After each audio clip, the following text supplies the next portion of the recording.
Okay ये बहुत ही straight forward question है। इसमें बोला है उन्होंने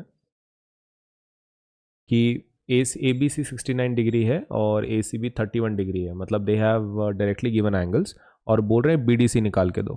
ठीक है ना, तो बी डी सी निकालना बहुत बड़ी बात नहीं है हमारे लिए पर्टिकुलरली।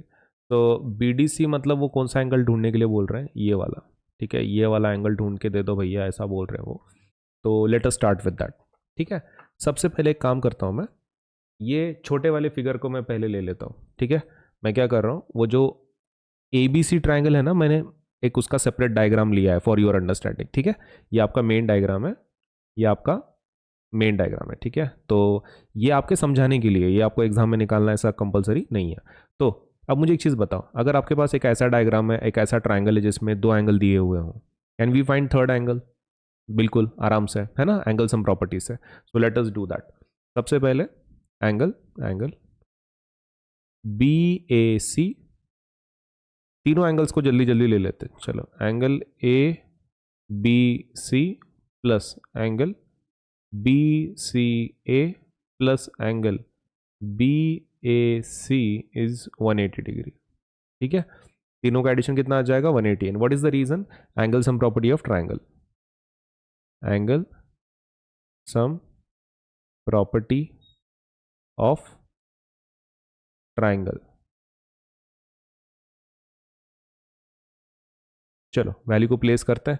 ए बी सी कितना है? 16 है। बी सी ए कितना है? 31।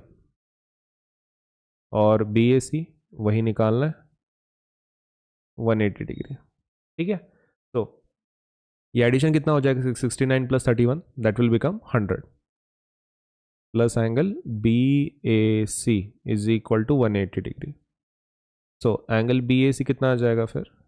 B A C will be equal to 180 degree minus 100 degree, that will be equal to 80 degree. Agreed? Angle B A C कितना आ गया? 80 डिग्री आ गया। अब बात करते हैं एक सिंपल और एक लॉजिक की। यहाँ पे मैं इस डायग्राम को थोड़ा बड़ा बना रहा हूँ फॉर योर अंडरस्टैंडिंग।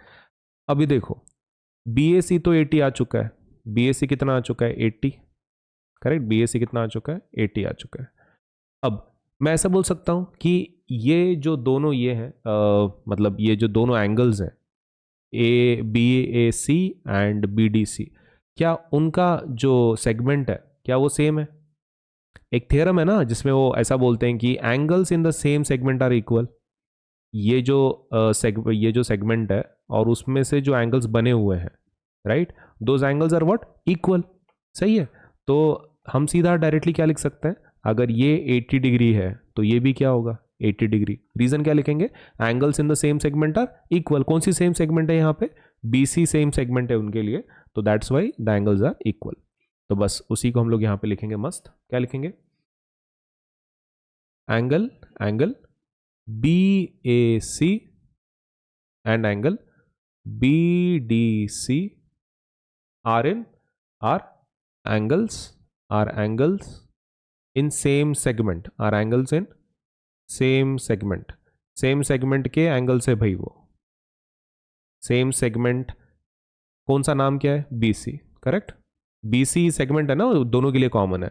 तो so angle BAC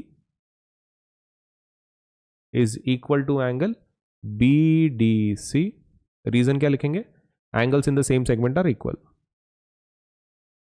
angles in same segment, angles in same segment are equal. Right, और फिर BAC का वैल्यू तो है आपके पास, कितना? 80 है। So 80 degree will be equal to angle BDC। तो एंगल BDC कितना आ जाएगा फिर? 80 डिग्री। करेक्ट, तो ये हो गया आपका final answer. Angle BDC is coming out to be 80 degree. ठीक है, तो इसमें आपको ये दोनों फिगर निकालना कंपलसरी नहीं है, आप ये बस मेन डायग्राम रहने दो आपके आंसर शीट में। ये बस आपके अंडरस्टैंडिंग के लिए था। कौन सा? Figure number 1 and figure number 2 was just for your understanding. ये आपको एग्जाम में निकालना कंपलसरी नहीं है। Okay, by the way this is question number 4।